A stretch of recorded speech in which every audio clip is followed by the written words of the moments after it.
Aye, come closer, friend. There's room by the fire. Don't be shy now. The cold outside bites harder than any wolf, and the night is long. Sit, warm your hands, and listen. I'll tell you how we, simple folk of the old times, made it through the winters that seem to stretch on forever. Folks today think winter is just a season, something you wait out while sitting in a warm house. But back in my day, winter was a test. A slow, quiet battle that lasted months. A battle we fought with nothing but our hands, our wits, and whatever blessings the harvest had given us. Look around you, at the flames dancing on the logs. That light, that warmth. This was our treasure. In the heart of winter, the hearth wasn't just a part of the house. It was the house. It kept the shadows back. It gave us hope on nights when the wind screamed through the cracks like a cursed spirit. So when I speak of winter, imagine this fire. Imagine the world outside dark and frozen, and the world inside carved out of flickering light. Now, let me begin from the start, from those last days before winter truly sank its teeth into the land. When the leaves turned from green to gold, we knew the countdown had begun. The trees didn't just change colour, they warned us. Every day the sun hung lower in the sky. Every breath in the morning turned to mist a little sooner. My father used to say, when the first leaf falls, the clock starts, and he wasn't wrong. From then on, the whole village moved with a kind of nervous purpose. We worked from dawn until the light vanished, and sometimes long after, by torch or moon. We gathered everything that could be gathered, grain, roots, herbs, wood, even water. Aye, water too. The wells could freeze, and sometimes a heavy snow covered them so deep you couldn't find them for days. So we filled barrels and stone jugs, sealing them tight. Some families even kept snow inside clay jars, believing it brought good luck for the winter, though luck, in my opinion, was something you earned by being prepared. Food was our greatest worry, always. You modern folk go to your markets and buy whatever you like. Meat, fruit, even in winter, it's all there. In my day, when the frost came, the land shut down. Nothing grew, nothing dared rise from the earth. If you had not prepared when the fields were warm, then winter would teach you its harsh lessons, and winter never taught kindly. One of my clearest memories is standing beside my mother in our little kitchen. Well, kitchen is generous. It was a corner near the hearth where we kept a table and a few tools. I was maybe 7 or 8, and she had me help string onions, tying their long dry stems together and hanging them from the rafters. The whole room smelled sharp and sweet at once. My eyes watered, and she laughed at me for it. But even then, I could tell how serious she was inside. Every onion we tied was one more day of life when the snows came. Later, my father brought in sacks of carrots covered in dirt. He didn't wash them, said the earth kept them safe. He packed them in crates filled with sand, pressing them down so they wouldn't rot. I asked him why we did all this work. He just looked at me and said, "Because winter takes what you don't guard." You remember that, friend? Back then we didn't fear kings or outlaws as much as we feared a long winter. Then there were the animals. Ah, the poor things. Before winter, we checked every inch of the barn, patched the roof, strengthened the walls, stuffed straw in any crack where the wind might sneak in. We brushed the animals' coats, fed them extra, made their bedding thick enough that they could burrow into it. The cow was the heart of many households. Lose her, and you lost milk, cheese, butter, a whole chain of survival. Chickens too, though they often stopped laying eggs when the cold grew harsh. Even the goats, stubborn creatures that they are, shivered when the snows began. Some nights before winter, after supper, the village men would gather near the communal storehouse, a big wooden building where we kept shared tools, spare grain and timber. We'd talk about the weather, how early the frost came last year, how many wolves folks had seen near the tree line, whether the river seemed shallower or thicker. All signs, all clues. You see, we didn't have your fancy charts or predictions. We had the land, and the land always spoke, if you knew how to listen. My grandfather was the best at reading the signs. He claimed that the way smoke rose from the chimney could tell you if snow was coming. If it drifted straight up into the sky, the weather would stay calm. If it curled and twisted, winter winds were on their way. I didn't believe him as a boy, but I swear, the old man was right more often than not. Now, friend, you must understand something important. Winter was not just a season. It was a presence. You could feel it approaching. The nights stretched longer and longer, as if someone were pulling the sun away from us a little each day. The air grew sharp, and when you inhaled, it felt like 1,000 tiny needles pricking your chest. The birds disappeared. The insects died, or hid. Even the forest grew silent, as though the trees were holding their breath. And with that silence came a feeling, a kind of tightening in the chest. Even the bravest men carried it. Because once winter began, there was no undoing it. No shortcuts, no second chances. Every mistake you made in the warm months revealed itself in the cold. That's why we prepared not just our homes but our hearts. Folks prayed more. They visited neighbours they hadn't spoken to in months. They apologised for old quarrels. I remember a man named Domus, who lived 3 houses down from ours. He and my father argued one summer over a broken fence, whose land it fell on, who should fix it. But when the first frost touched the ground, Domus walked to our door with a sack of apples, knocked and said, "Winter's coming, no room for grudges," and that was that. Funny thing, winter had a way of making people kinder.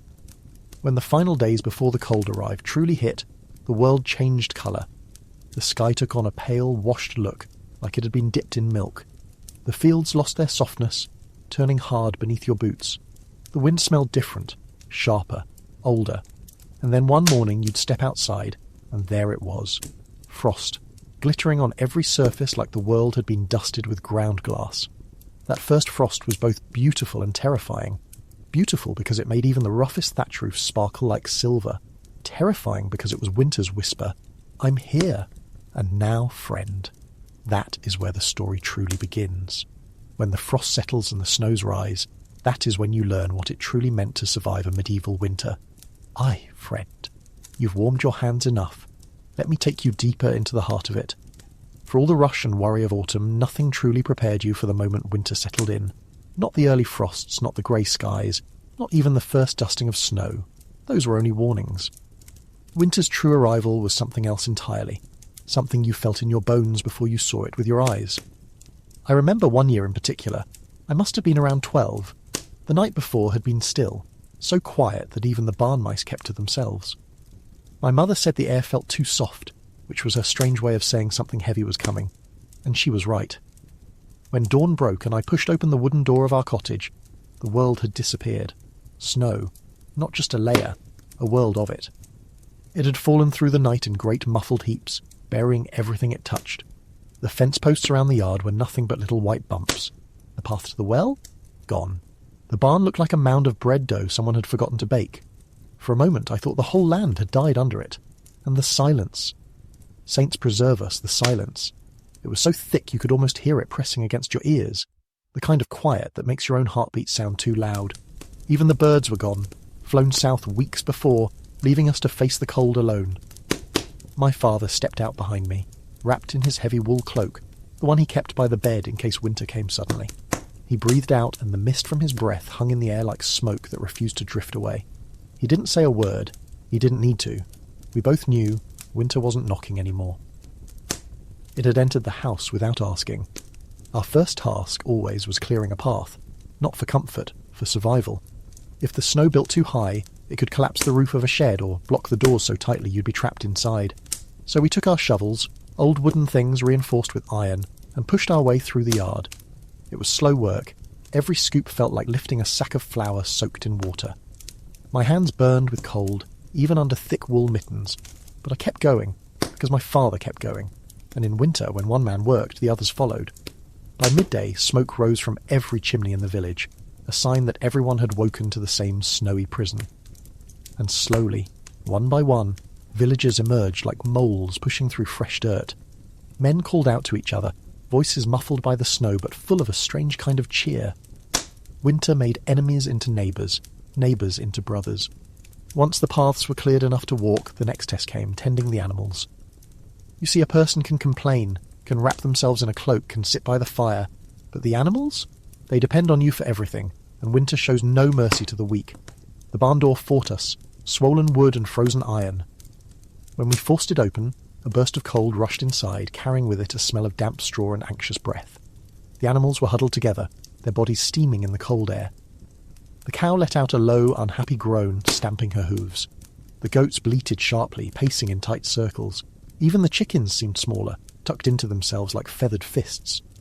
We gave them fresh bedding, piling straw until their legs nearly disappeared beneath it.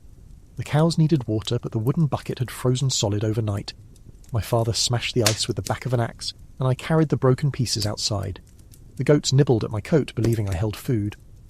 One of them, a stubborn old thing named Mira, pressed her head against my side, searching for warmth. I scratched her between the horns, and she leaned into me with a sound that was almost a sigh. Animals got frightened easily in winter. They knew things, storms, wolves, sickness. They felt danger in the cold air the way we felt it in our bones. That's why we visited them often, even at night, to calm them. A calm animal lived longer. A frightened one made mistakes.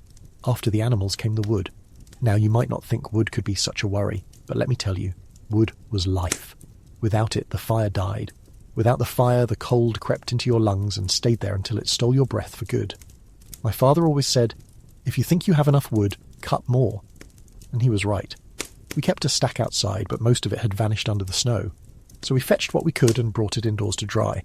The rest would have to wait until the storm eased, if it eased. By late afternoon, the sky grew darker, though the day was far from over. Winter days were short. The sun felt tired, as though it didn't have the strength to stay out long. My mother cooked a stew in a large iron pot, stirring it slowly so nothing stuck to the bottom. The smell of herbs and vegetables filled the cottage, rich and warm, but the pot was small, and the food had to last. We ate just enough to quiet the hunger. Evenings in winter were the longest part of the day. Once the chores were finished and the door bolted, the whole family gathered near the hearth. The fire was our sun. It painted the walls in moving gold, making the shadows dance like spirits. I used to lie on my stomach on the fur rug, listening to the crackling logs, feeling the heat sink into my bones. And that was when the real winter living began. The part people today never see. The waiting, the watching, the long, slow endurance of nights that seemed deeper than time itself. My mother mended clothing, her fingers moving in and out of fabric by firelight. My father carved small things from wood, spoons, toys, tools handles, partly for practicality, partly to keep his hands busy so his mind wouldn't wander to dark places. You see, winter wasn't just a battle against cold, it was a battle against loneliness and fear. The fear wasn't always spoken, but it was there. Every family wondered, would we have enough food? Would anyone fall ill? Would the storms break the roof? Would wolves come too close? For wolves were always a danger. Hunger made them bold enough to wander near the village fence lines, their eyes glowing like coals in the dark. If the wind blew just right, you could hear their howls drifting across the fields, a sound that froze the blood faster than any winter breeze. And then there were the stories, the ones whispered by the elders. Stories of spirits that rode the cold winds, of ancient beings who wandered the forests in winter, searching for warm homes to slip into. Whether they were true or not didn't matter.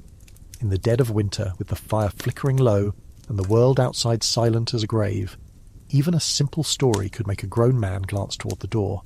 So you see, friend, winter's arrival was not a single moment. It was a slow claiming. First the land, then the animals, then the days themselves. And if you were not careful, it could claim your spirit too. But we endured it, not through strength alone, but through routine, through togetherness, through the stubborn belief that spring would return, even when the world gave us little reason to trust it. Aye, friend, you're still awake. Good. The fire's holding strong, and the night outside is calm enough for stories. Let me take you deeper into those winter months, the longest, quietest, and most testing part of our lives. If autumn was preparation and the first snow was a warning, then the long nights were the trial itself. A trial not of strength or skill, but of patience and of spirit. You see, once winter settled and the world froze solid, the days all became the same. They blended together like threads in an old wool blanket, different in detail, but identical in shape and feeling. We woke to cold, we worked in cold, and we went to sleep with cold scratching at the door, waiting for a chance to slip in. It was like living beside a hungry beast, one that paced outside your walls and growled low enough for only your bones to hear. Those long nights, gods above, they stretched on forever. Sunset came early, so early it felt unfair. One moment the sky was grey-blue, the next it was swallowed in darkness, and suddenly the house became the entire world. The fire, the walls, the small circle of light, that was our universe. Beyond it, nothing but the slow breathing of winter. My father used to say that night in winter carried its own weight. It presses on the roof, he'd tell me, leans against the walls and listens for the sound of the weakness. I didn't fully understand him as a boy, but when I grew older, when I had a family of my own, I realised he was right. Winter listened, and you had to be careful what you gave it to hear. Evenings were slow, but full. We filled them however we could, not out of joy, but out of necessity. If you didn't keep your mind occupied, winter could turn it inward until the silence became too loud. My mother always found something to mend. Socks, cloaks, blankets, gloves. Everything needed patching eventually. And she did it with a kind of peaceful rhythm, as if each thread she pulled brought a little order back into a world that had gone still and strange.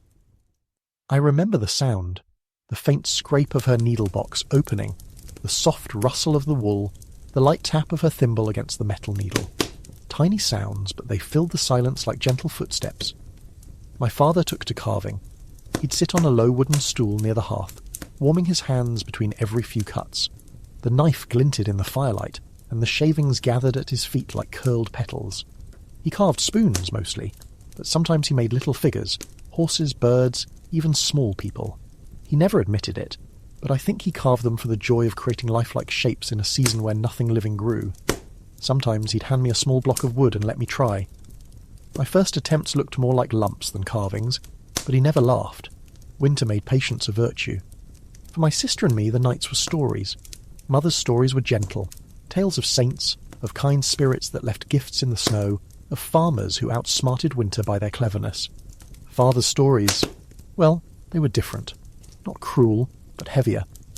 He spoke of old village lore, of shadows that moved across the fields, of travellers who followed strange lights in the forest and never returned, of how winter made the line between the living and the dead just a little thinner. Some nights he didn't tell stories at all. He'd just stare into the fire, his face orange and thoughtful. Adults had a way of thinking too much in winter. It was the quiet that did it. Quiet gives a man room for worries he'd otherwise push aside. And then there was the cold. Let me tell you, you haven't felt cold until you've felt a medieval winter. No glass windows, no thick insulation, no metal stoves humming with steady warmth. Just thin shutters, heavy blankets, and a fire you prayed would keep burning through the night. We slept close, all in one room. Not because the house was small, though it was, but because the warmth shared between bodies kept us alive. My sister slept near Mother, I curled near Father, and the old dog, Bran, lay at our feet like a living hearthstone. Some nights, when the frost was especially cruel, Bran would crawl between us, and we'd all cocoon ourselves under the heaviest blanket we owned. Still, the cold found ways in. It crept through cracks in the floor, through the smallest gaps in the wall, through the chimney when the wind blew wrong. I'd sometimes wake in the night and see my breath floating above me like pale smoke. My nose would sting, my toes numb. I'd lie there listening to the fire pop and thinking, if it dies, we die. That might sound dramatic, but it wasn't. Fire was survival. Fire was home. Fire was proof that winter hadn't won. When the storm winds came, those were the nights we feared most. The wind didn't howl, it shrieked, it clawed at the shutters, rattled the door and screamed down the chimney like something alive. Bran would growl low, hackles raised. I'd bury my face into the blanket, telling myself it was just weather. But part of me wondered if the old winter spirits Father spoke of were out there, scraping their long fingers across the walls. Sometimes our house creaked so loud it sounded like it was speaking. The roof beams groaned. Snow crashed off the thatch in heavy thuds. The shutters banged against their hinges. My sister would grab my arm with cold fingers whispering, "Is the house going to fall?" And I'd whisper back, pretending confidence, "No, Father built it too well." Truth was, I didn't know. Houses collapsed some winters. You'd wake one morning and see a neighbour digging through broken wood to rescue his belongings. Or worse, carrying someone wrapped in cloth. Those were the hardest days. But winter wasn't all fear. There were quiet beauties too, small ones, but precious. On still mornings, frost patterns would cover the windows, twisting into shapes like feathers, trees, and swirling stars. My sister said they were messages from winter spirits.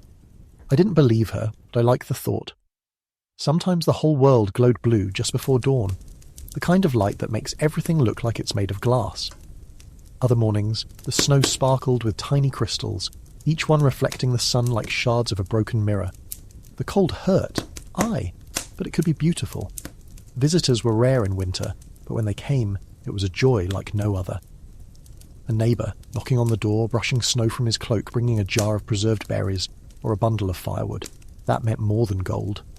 A shared meal in winter tasted twice as warm. A shared laugh lingered twice as long. And above all, there was the togetherness. Winter pulled families close. It made every gesture, a warm bowl of stew, a repaired glove, a shared story, feel like a small miracle. Maybe that's why, despite all its hardships, winter holds such a strong place in my memories. It was cruel, aye, but it was honest. It stripped life down to its bones, showing us what truly mattered. The nights were long, the fears quiet but deep.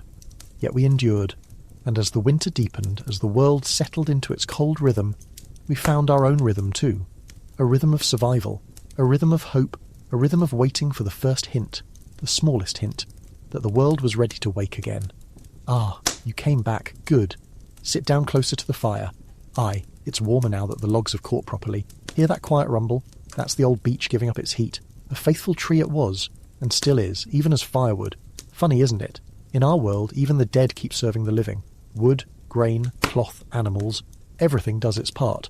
And in winter, when the air outside is sharp enough to slice your nose clean off, you learn to thank every little thing that still gives warmth. You asked me last time how we survived the coldest months. I told you of the preparations, the harvest, the storing, the fixing of roofs and the sealing of houses, but that was all the work before winter.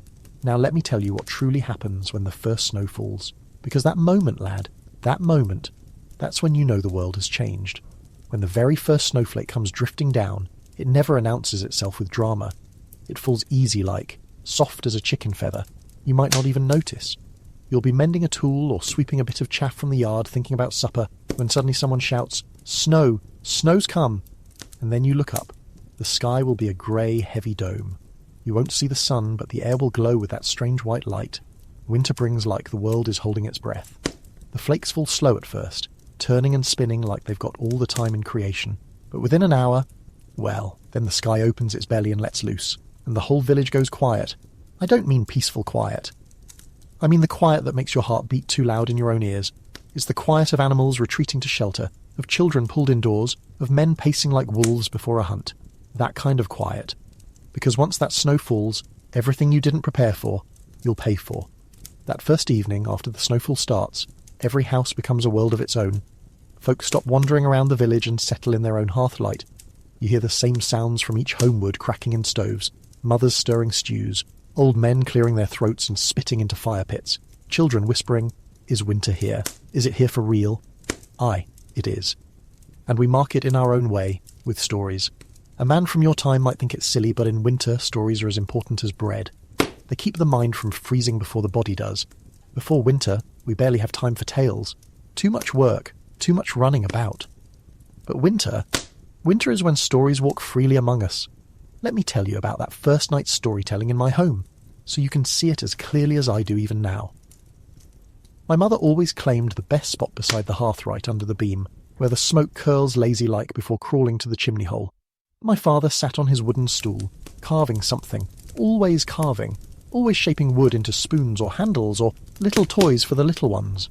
We children settled on the floor or on the old wolfskin spread near the flames. The stew bubbled in its pot barley, a little dried carrot, a strip of smoked bacon for flavour. Not enough meat to make you full, but enough scent to make you dream. And as that stew simmered, we began the same way we always did. "Tell us a winter tale, Ma." My mother would smile, wipe her hands on her apron, poke the fire with the iron stick and say, "Which one?"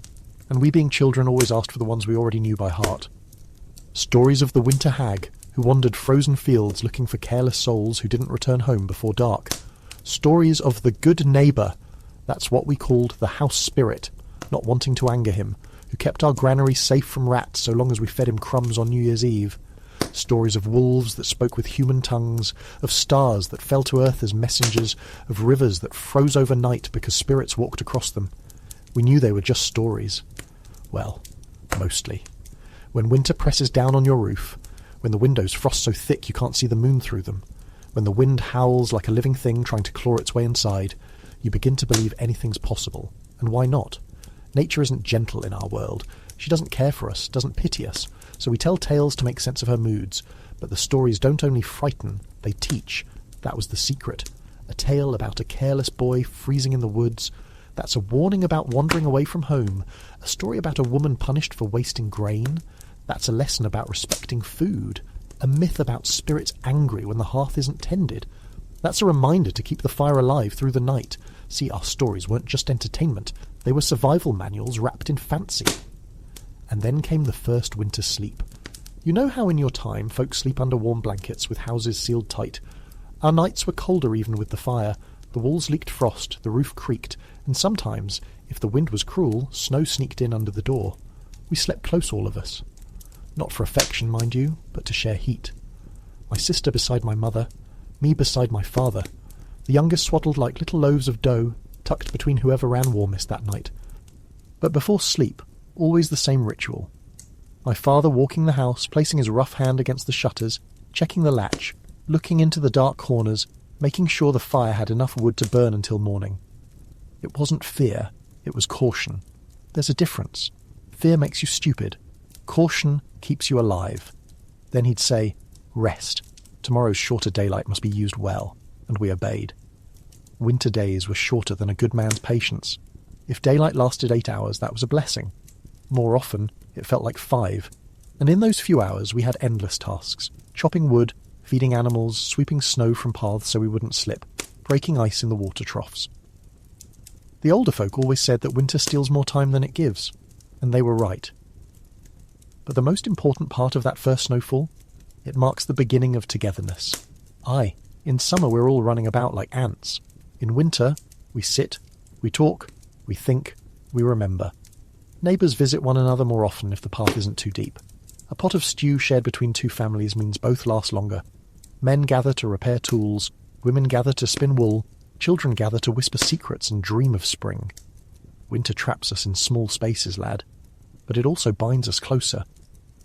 That first night, after the snow had piled against the walls and the world outside turned white and silent, I remember lying there, wrapped in old blankets, listening to my parents breathe, feeling the slow warmth of the hearth on my cheek.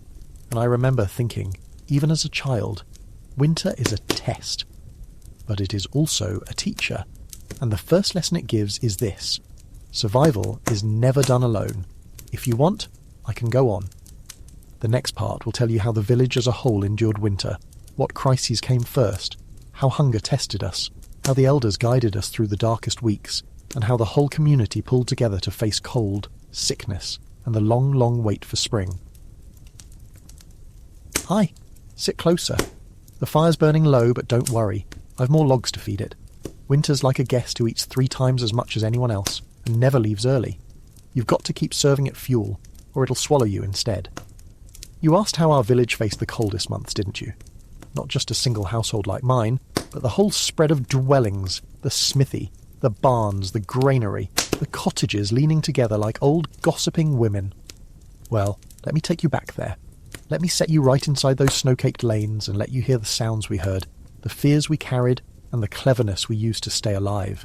Because winter, he's a sly devil, and hunger, his closest friend, always walks a step behind. The first week after the snowfall was always deceptively gentle. Folk still had the strength from autumn's meals. There was still enough light in the sky that work didn't feel hopeless, and the excitement of the season still lingered.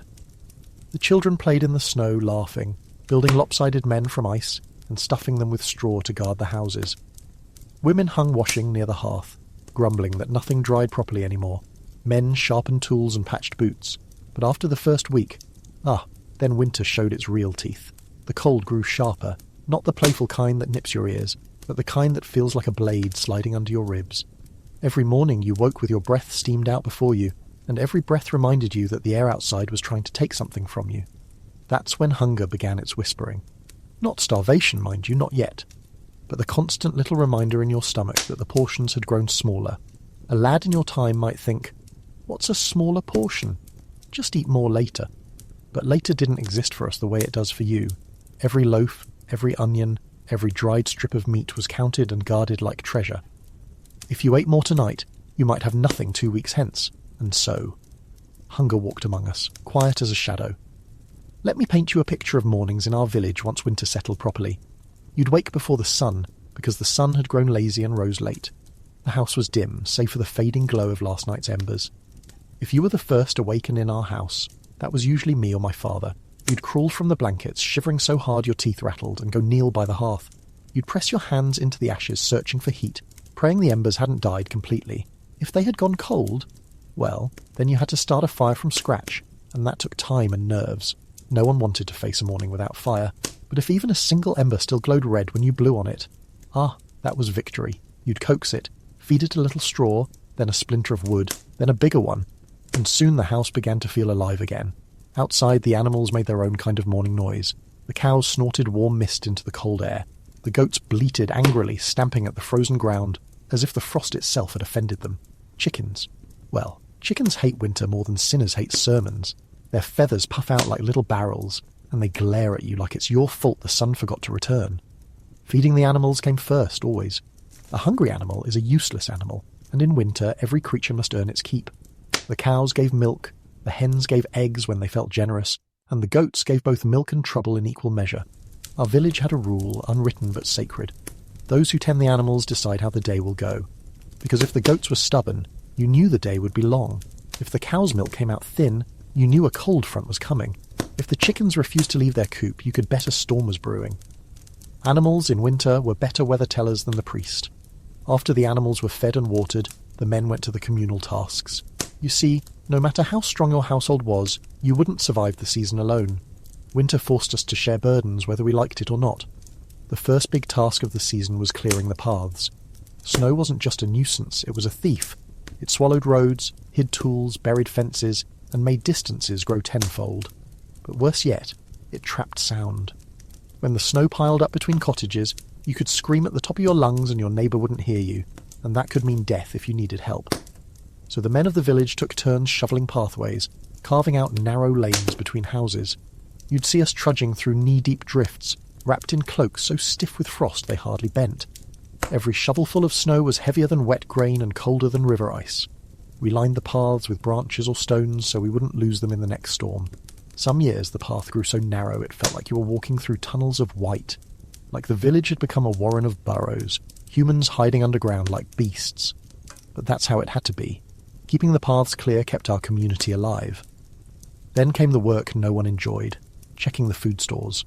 The granary was the most guarded building in the village. Strong doors, double-barred, the walls thick, the roof patched before winter. And still, rats were clever devils. They'd chew through wood, slip under stones, dig from below. Hunger turns them bold. So every few days, 2 or 3 men went inside with torches, checking for holes, footprints, droppings, any sign that something was stealing from us. Because a rat that gets away with 1 grain sack will take 10 before you catch it. I remember one winter when we found a whole nest under the floorboards. 7 fat little thieves. We didn't spare them. Forgive the harshness, lad, but mercy in winter was a luxury we couldn't afford.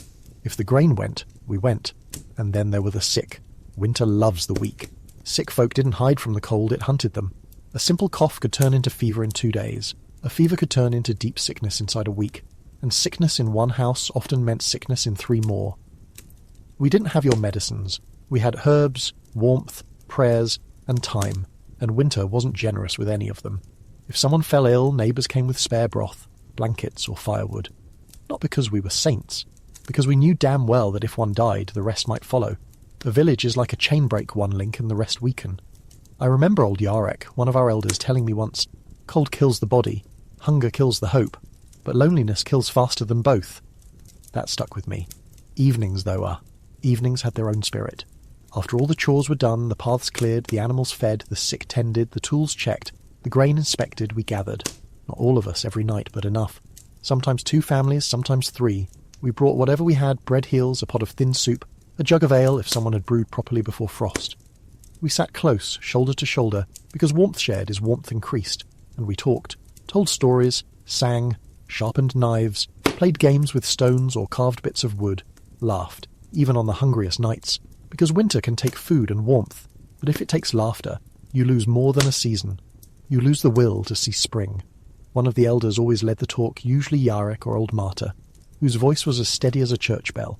They told tales about winters from their youth, storms so bad the sky turned green, years when wolves came right into the yard, times when the snow was so deep you had to climb out the roof rather than the door. We listened, not only for entertainment, but to learn. Winter wisdom isn't written in books. It's passed mouth to ear, fire to fire, generation to generation, and in that way, even hunger couldn't conquer us. Now, lad, if you wish, the next part will take you deeper still into the worst week of the winter, when storms battered the village without pause, and we faced our greatest fear, running out of food long before spring thawed the earth. I see that look in your eyes, friend. Sit a little closer, the fire's burning steady now and the logs will last us a while. What comes next in the story? Well, it isn't the happiest part, but it's true, and truth, even when it's cold, keeps the memory warm. You've heard me talk of the early winter, the chores, the clearing of paths, the guarding of food, the gathering at night. Those were the days when we still had strength, when the world hadn't closed its fist around us just yet. But every winter has a turning point, a moment when the snow stops being a nuisance and becomes an enemy. For our village, it always came in the same way. A silence. A strange, Heavy silence that settled on the fields like a blanket. No birds, no crackling frost. Even the animals grew uneasy. You'd open the barn door and see goats standing perfectly still, ears twitching, as if listening to something only they could hear. My grandfather used to say, when the world goes quiet, the sky is thinking, and what it thinks, it brings. He wasn't wrong. The storm that arrived that year, the year of this story, was the worst I'd ever seen. Even now, in memory, it feels like a creature, not weather. Something alive, something with will. It began on a night without stars. We'd gathered in our cottage after supper, our bellies half full at best, but warm. My mother was mending a tear in my father's coat. My sister was plucking feathers from the last of the autumn geese. I was carving a little horse from a block of wood.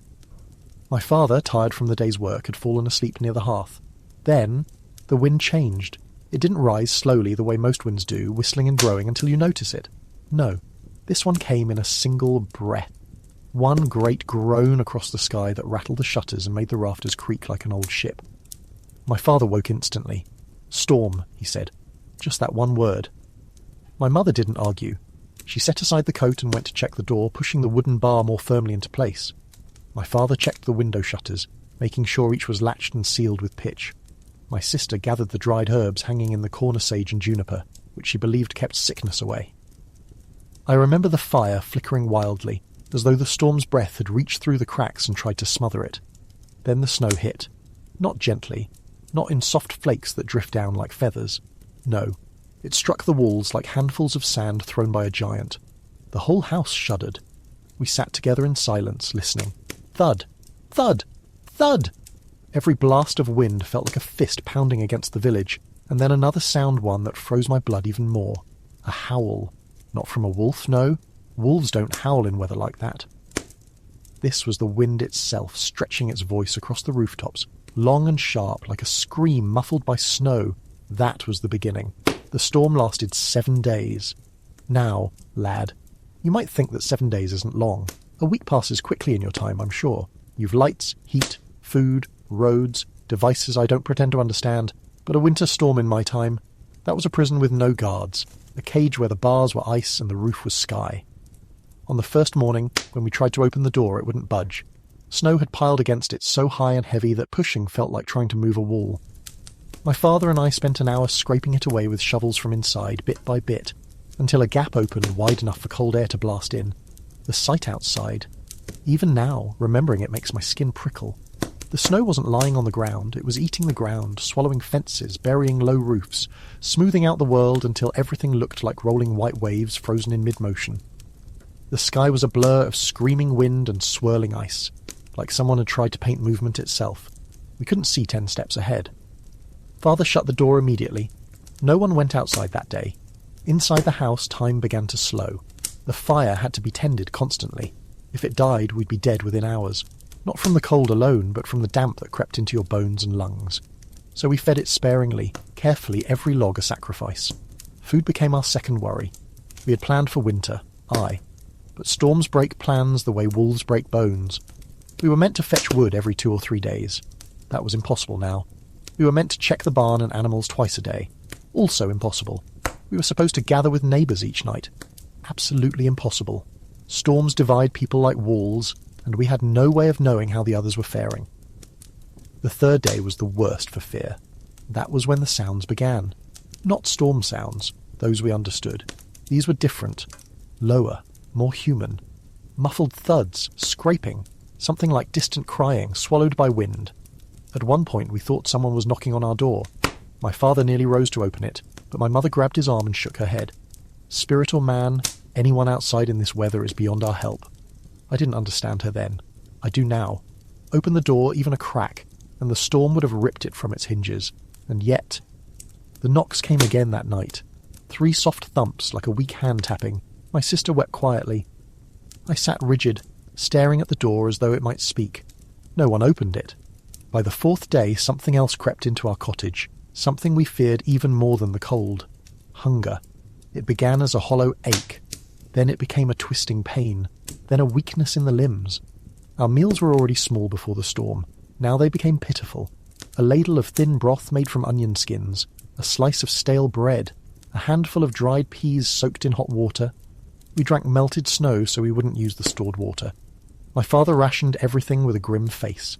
He didn't raise his voice, but there was a weight in the air heavier than snow. None of us dared complain. The fire kept us alive. But hunger reminded us that fire isn't food. On the 6th day, something happened I'll never forget.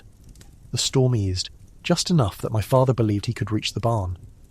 The animals hadn't been tended in nearly a week. We didn't know if they were alive. Even one goat could mean milk, even one hen could mean eggs come spring. So father wrapped himself in 2 cloaks, tied rope around his waist, and tied the other end to our doorframe. "If I fall or lose the path," he said, "pull me back." My mother clutched the rope so tightly her knuckles went white. I watched from the doorway as he stepped into the blinding white. 1 step, 2 steps, 3 steps. Then he vanished from sight. The rope twitched in my mother's hands. She called his name, but the wind swallowed it. The rope jerked once hard. Mother gasped. Then silence. For a full minute the rope didn't move at all. Finally she began pulling, inch by inch, slow and steady, as if reeling in a fish too large to trust. And then he appeared again, stumbling, half covered in snow. He fell through the doorway and collapsed on the floor. The barn roof had caved in. We'd lost everything. He didn't speak for a long while. Neither did anyone else. Not because of sorrow, though there was plenty of that. But because we finally realised, if the storm didn't stop soon, we might not make it. On the 7th morning, the world grew quiet again. Not peaceful quiet, not safe quiet, but the quiet that comes after the sky has spent its anger. My father managed to push the door open with both hands and a grunt. The air outside was still viciously cold, but the wind was tired. The sky was pale, almost glowing, and for the first time in 7 days, we heard another sound. A voice. A distant voice, calling through the snow. A neighbour. For the first time since the storm began, we knew. We were not alone. Aye. Now we come to the part after the storm. Strange thing that, after. Folk think once the sky clears, relief comes rushing in like warm spring rain. But the truth of it? The world after a storm is quieter, yes. But it's a heavy sort of quiet. A quiet that makes you notice things you'd rather not see. Sit closer, lad. The fire's burning low, but we've enough warmth left for this tale. When my father stepped out of the cottage that morning, the first morning after the storm's 7-day rage, he sank to his knees in snow up to his waist. Not loose snow either. The storm had packed it tight, pressed it down with its howling breath, turning it into thick, heavy crust you had to break with your shins as you walked. The air was sharp, the kind that bites your nostrils and sends a sting into your lungs. And the world did not look like our village at all. It looked like some dreamscape shaped by giants. Roofs curved under a thick white weight. Chimneys were nothing but little black dots poking out of hills of snow. Fences were invisible, paths gone, barns half buried. The well our lifeline was just a hint of a circle in the whiteness. And the silent saints bless us. The silence was so deep it felt like sound itself had frozen. But then we heard it again. A voice. A weak, wavering call. "Hello? Anyone alive?" My father waded toward it like a man dragging chains at his ankles. Every step was a battle. Each foot dropped into snow that refused to let go. And then, through the haze of cold, shapes appeared. 2 neighbours from the far end of the village, wrapped in cloaks stiff with frost. And they were crying. Now, men in our village didn't cry often. Not because we were hard, but because tears can freeze on your face faster than you can wipe them. And winter already takes enough from a man without stealing his skin. But that day, there were tears. Not just of grief, though grief was plenty, but also of sheer relief. They had made it. We had made it. We were not alone in this white grave. The next hours were not spent resting or celebrating. They were spent digging. Every cottage had to be uncovered, every door unburied, every path carved between homes like tunnels through a frozen sea. We used shovels, wooden planks, even our bare hands until our nails cracked. Breath steamed in great clouds. Fingers went numb, but no one stopped. Not even for a moment, for winter teaches you this. When the world breaks, you fix it together, or you don't fix it at all. The first house we reached belonged to old Marta, a widow who lived alone with her goats. Her door was completely sealed. We dug like wolves faster than shovels can carve, because fear lends strength that bread cannot. When we finally broke through and pushed the door open, the cold inside hit us like a slap. Marta was alive, barely. She sat beside the hearth, wrapped in blankets, lips blue, fire long dead. The storm had stolen her woodpile, buried her entirely. She hadn't been able to reach it for days. My mother gave her our last good wool cloak. My sister made her sit by our hearth the moment we brought her back. In winter, one life saved is worth 10 lost comforts, but not every door open to the living. I won't give you the worst details. You're here to rest, not to have nightmares following you into sleep. But I'll tell you this much. Winter chooses its victims without asking permission. The storm took the oldest first, those whose bones already fought to keep the cold out. It took the sick. It took the careless. It even took a young hunter who tried to reach his animals mid-storm, thinking courage was stronger than wind. Courage is nothing without sense. We found him close to the barn, frozen upright as if still walking. My father closed his eyes gently. We buried him weeks later, when the ground softened enough to break through, but we remembered him from that day onward. Winter has a cruel way of teaching lessons. Sometimes it gives warnings, sometimes it gives consequences. Still, the village did not break. No, the storm that tried to scatter us only pushed us closer. Once every cottage had been uncovered and every family checked, we built a great path through the centre of the village wide enough for 2 men to walk side by side. Not a real road, mind you, just a trench carved through snow taller than any of us. And along that path, we helped each other stay alive. Those with flour shared with those without. Those with firewood split it among neighbours. Those with strong backs dug for those too weak to lift a shovel. No one asked payment. No one spoke of debt. Winter is debt enough. Each house became a stop along that narrow trench of survival. You could walk it and see smoke rising from chimneys again, hear the faint bubbling of stew in pots, hear coughing eye. There was much sickness after the storm, but also hear singing. Soft singing, the kind we use to keep fear from settling too deep. And in the middle of all this digging and checking and rebuilding, there was one moment I remember clearer than any other. It was late afternoon. The sky was pale gold, the sun low behind a thin veil of clouds. I was helping my father carry wood to an elderly couple whose roof had nearly collapsed. We stopped for a moment to rest by a snowbank, and in that quiet I heard laughter. Real laughter, light, warm, full. Children's laughter. I looked up the trench of snow and saw them 5 or 6 of them rolling down a slope. Faces red, noses dripping, snow clinging to their hair. They looked like little spirits tumbling out of the sky.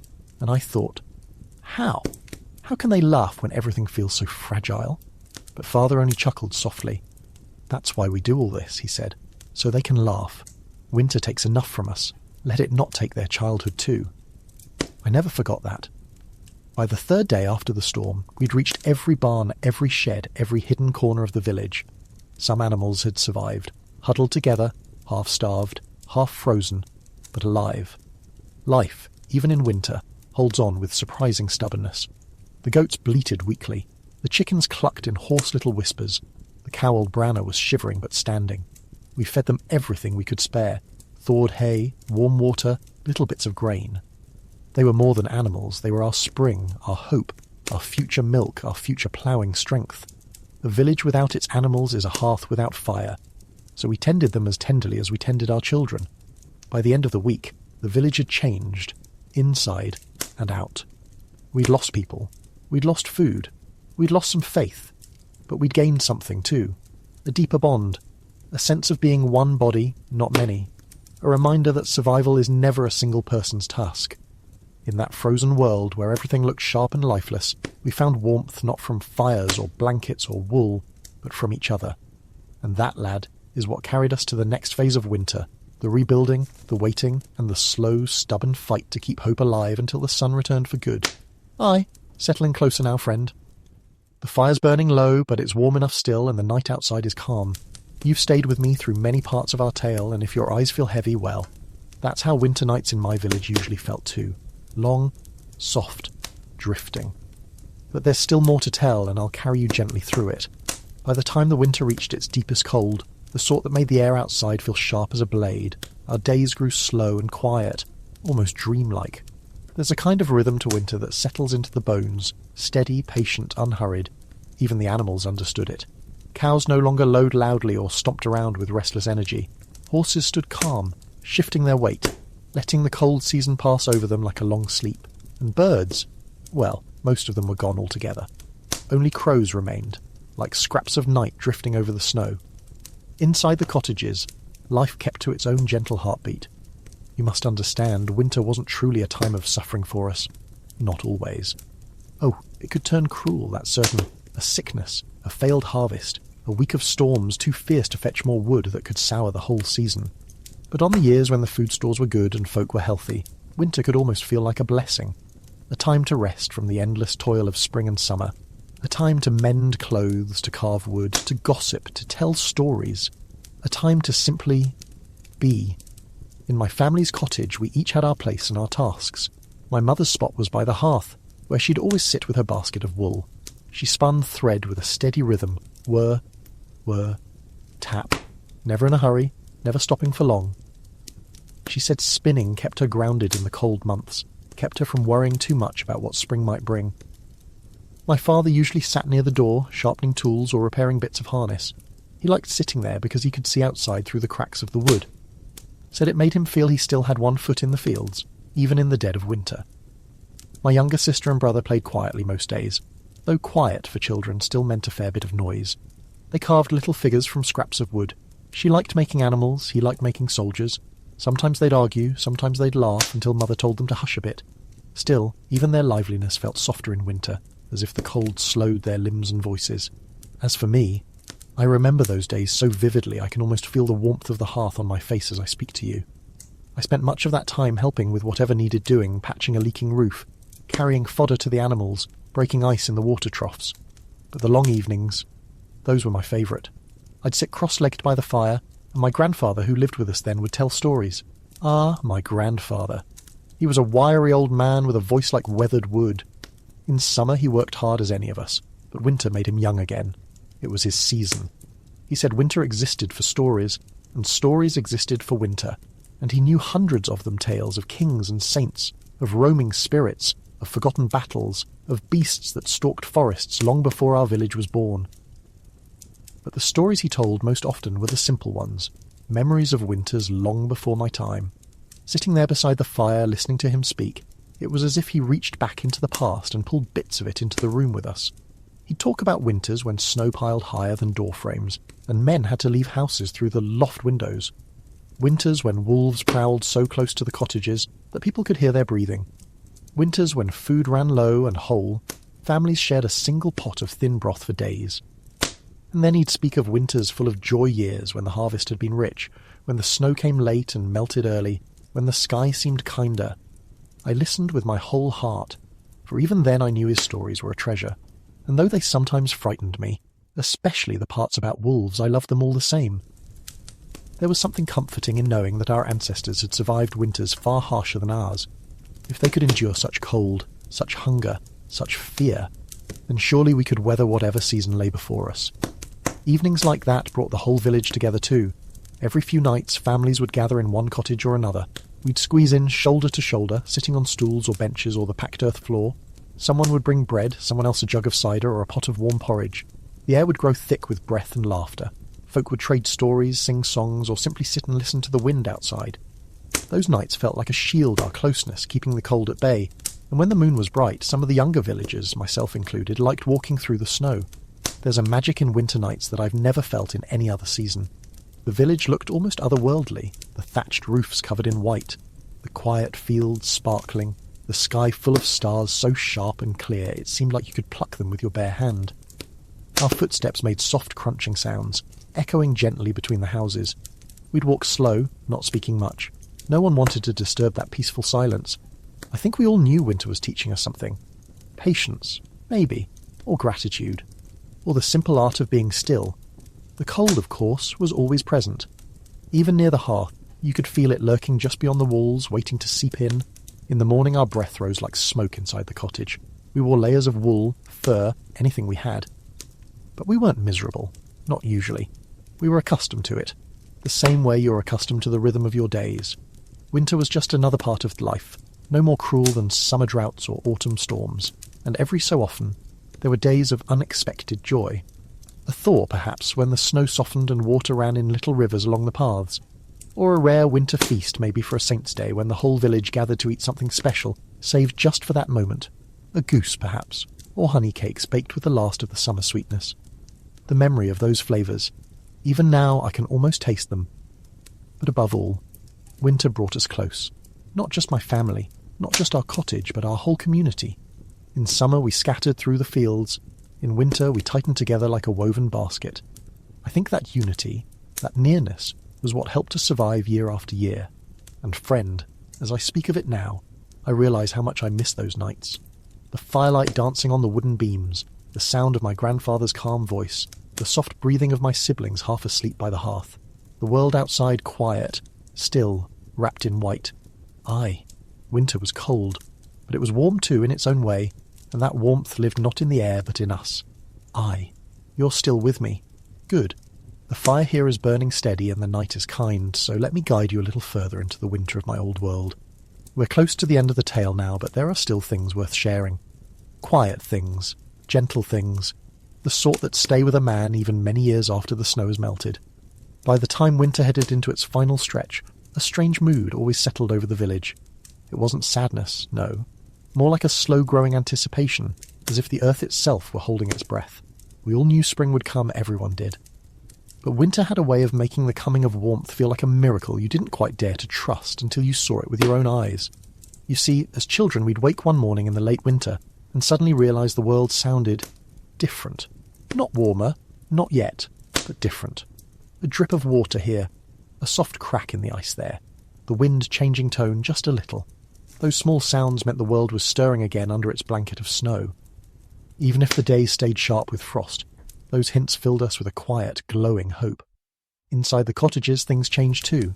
The food stores were lighter than before, the barrels half empty, the sacks of grain showing their bottoms. But it wasn't something we met with fear, unless the year had been especially harsh. Instead, it was simply a reminder that the season had stretched on long enough. Even the herbs hanging from the rafters smelled weaker in the late winter air, their strength used bit by bit with every illness, every pot of stew, every cup of warm brew to soothe a sore throat. And yet, it was in these last weeks of winter that the atmosphere inside our home felt cosiest, somehow. Perhaps because everyone understood that soon we would scatter again, returning to the endless fields, the forests, the river banks. Soon the quiet days would be gone, replaced by work from dawn till after dusk. Maybe we clung to each other more in those days, talking softly in the evenings, sharing warmth by the hearth, lingering over simple tasks just to stay close a little longer. I remember one late winter evening in particular. The sky outside had turned that deep blue colour that comes only when the world is full of snow. The light from the fire danced across the walls, and the whole cottage seemed to breathe with us. My mother was carding wool, her movements slow and gentle. My father ran a cloth along the blade of a scythe not because he needed to, but because he liked to prepare early. My grandparents dozed on the bench by the wall wrapped in blankets, and I sat by the door watching flakes of snow settle in the corners of the thatch. It was peaceful, achingly peaceful, the kind of peace you don't notice fully until it's gone. You might think that by late winter tempers would run thin from so much closeness. And sometimes arguments broke out here or there, someone snapping after weeks of being stuck inside, someone else frustrated with the dwindling food. But they passed quickly. There was an understanding among us, a quiet agreement that winter was nobody's fault, that we all needed to keep a kind heart. Harshness toward one another only made the season feel colder. I think that's something many folk in your time forget. Winter taught patience, kindness, endurance. It taught you how to live alongside others without crowding their spirit, and it taught you gratitude for warmth, for food, for each other. Every small comfort felt like a blessing. But winter also carried rituals, and those were some of my favourite moments. Not grand ceremonies, mind you, just little traditions that tied us to our ancestors. For example, every year, on the first night when we thought spring might be drawing near, the villagers gathered outside after sunset. We brought small bundles of straw left over from the harvest and tied them with twine. Then we set them alight one by one and placed them at the edge of the fields. The flames weren't meant to warm the earth, of course, that would be silly. They were meant to remind us that life would soon return. The glowing bundles looked like stars fallen onto the snow. Even now, if I close my eyes, I can see that warm, flickering line marking the edge of our world. We also had the custom of stirring the grain stores, even if we didn't need to. Someone in each family would take a wooden spoon and gently stir the barley or oats in their sacks or barrels. Folk said it helped wake the grain spirits, coaxing them to rise in the coming season. Whether it worked or not, I cannot say, but doing it made us feel connected to something older than memory. Another late winter ritual was baking a special little loaf small enough to fit in your palm made from the last scraps of flour, too coarse for eating. People baked faces into them, simple smiling ones. We'd place those tiny loaves near the hearth overnight, and in the morning children would take them outside and leave them on the branches of bare trees. It was said to please the wandering spirits of winter, and encouraged them to leave peacefully when the thaw began. I don't know if spirits care for bread, friend, but the sight of those little faces resting on the snow-dusted branches always warmed my heart. As winter slowly loosened its grip, the days grew a little brighter, a little longer, and with that change came the feeling, subtle at first, that we were preparing for something. My father would start inspecting the tools more carefully, looking for any repairs that hadn't been finished. My mother would wash certain linens, letting them dry by the fire. My siblings and I would venture outside more often, clearing paths, checking the roofs for weak spots. Soon enough, there came a day every year without fail when something shifted, even if the air was still cold. We'd wake in the morning, and the light filtering through the shutters felt different. Not warmer, but clearer. We'd step outside, and the snow would look less like a blanket and more like something temporary. Birds would return, one or two at first, then more. You could hear them calling from the trees, as if they'd been waiting all winter just to sing again. That first bird song. Ah, friend, there was nothing sweeter, not even honey. And it was then, in those final days before the thaw, that the village brimmed with a quiet excitement. People greeted each other with smiles more often. The children ran outside more boldly. Even the elders walked a little straighter, knowing their bones would soon be warmed by the sun. But before winter released us entirely, there were always a few last stubborn storms, big ones sometimes, enough to bury the paths again. Instead of discouraging us, though, those storms felt like farewells, winter giving us its last handful of snow, its last cold breath, its last reminder of everything it had taught us. And strange as it may seem, when the final storm passed, I always felt a little pang of sadness. Winter had kept us close, given us rest, wrapped us in its deep, quiet stillness. It was a season of hardship, but also of tenderness, and as spring's first green shoots pushed through the melting snow, we knew winter would return again someday, and when it did, we would welcome it like an old friend. Aye, this will be the last part of my story, friend. You've stayed with me through the long winter, through the dark nights, the quiet mornings, the warmth of our hearth, and the hush of the snow-covered fields. So let me settle this final chapter gently upon your mind, like the softest snowfall, calm, slow, peaceful. The kind of ending that doesn't close a door but lets it drift shut on its own, with the faintest whisper. When spring finally touched our village, it didn't come with a great burst of colour or sudden heat. No, spring in my world arrived carefully, respectfully, like someone stepping into a room where many souls were sleeping. It began with smells, damp earth, thawing soil, wood warmed by a gentler sun. Then came sounds, the groaning of melting ice sliding off rooftops, the bubbling of tiny rivulets running down the paths, the distant creak of tree branches waking from their long slumber. But even before spring fully took hold, there was always a day, a single day, when winter finally loosened its fingers. I remember it as clearly as I remember my own name. That day always began quietly, as if the whole world were hesitant to disturb the moment. I'd step outside in the early morning and notice the snow beneath my boots felt different, softer, wetter, whispering of change. The sun, pale but sincere, would sit low above the tree line, shining through the cold air like a promise. And that's when we knew winter had done its duty, and life was calling us outward once more.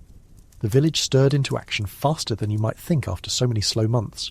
Tools came out of storage.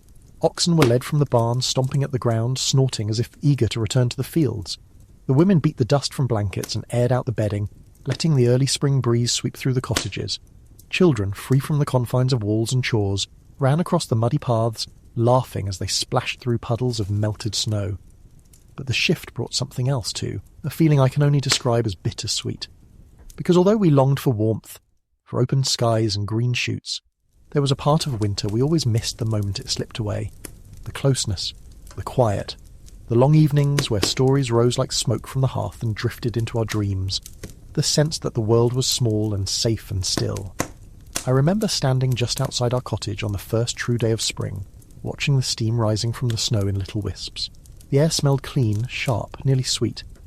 And behind me, through the open door, I could hear my family talking softly as they prepared for the busy season ahead. Something about their voices drifting into the fresh daylight made my chest tighten with a strange ache. I didn't know then that I'd remember that moment for the rest of my life, but I do. Now, don't mistake my meaning. We loved spring dearly. The return of birdsong after months of silence felt like waking from a dream. The first green blade of grass pushing through mud was as wondrous to us as any treasure, but winter left an imprint on the soul, a memory of slowness, of togetherness, that even the brightest spring couldn't wash away.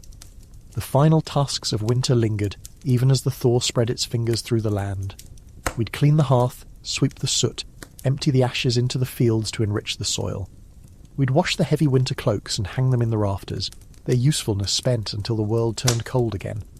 The last of the stored meat would be cooked carefully, never wasted. The root cellar, now nearly empty, was swept clean, airing out before the first spring harvest could rest there months later. And then, one evening, always one just like this, quiet and gentle, my grandfather would call us together for what he simply called the ending of winter. Not a ritual for the whole village, no feast or gathering, just our family, sitting around the hearth as we had done through every cold night of the season. He would sit in his favourite place beside the fire, hands folded in his lap, eyes soft with memories. We'd sit around him, my parents, my siblings, myself listening as he spoke. Not stories this time, not tales of kings or spirits or old battles. Instead, he'd talk about the winter we just lived through. He'd speak of the storms we weathered, the food we shared, the illnesses we tended, the nights we kept each other warm, the small joys that flickered like candles against the dark. And then, in his gravelly, gentle voice, he'd say something like, "Be grateful for every winter you survive, for they shape you. They soften your edges and sharpen your spirit. They teach you to see the warmth in each other. Without winter, none of us would understand spring." Those words stayed with me. I carry them still, even in telling this story to you across centuries. After that quiet conversation, we'd let the fire burn low and head to our beds. The next morning we would rise not as people waiting for winter to pass, but as people stepping firmly into the work and life of spring. The seasons turned, the fields called, and winter became a memory tucked gently into our hearts. As the years passed, I lived through many winters, some mild and kind, others harsh and cruel, but each one taught me something, and each one held its own kind of beauty, sometimes stark, sometimes hidden, sometimes glowing like embers beneath the snow. And now, as I share these memories with you by the warmth of this imagined fire, I realise something I never understood fully in life.